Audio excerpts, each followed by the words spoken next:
Da, bine, mă, uite. Focă, ce satanul cu clopul ăla la tine pe acoperiș?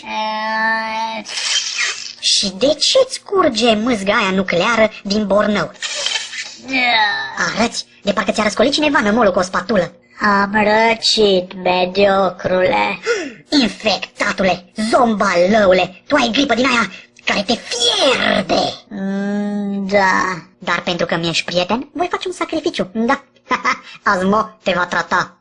Aș urla de spaimă, dar prea răgușit. Nu te teme, cu răceli din astea mă înveleam în război. În ce război? În ce război? Războiul, taci din gură și ia pastila asta. Tu-mi dai ceva, o travă de șoreci, mă, cam de dropie. Nu mă, smegmă, astea-s vitamine. Vitamina C?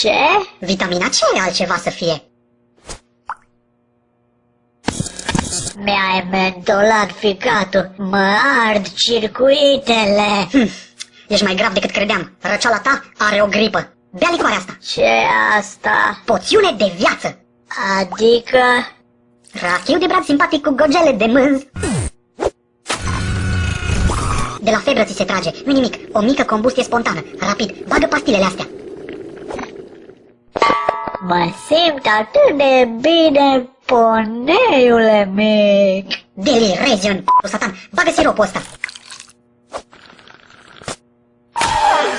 Arăți ca dracu, dar te mai simți răcit? Nu, mă simt ca un mutant. Pentru asta am altă pastilă.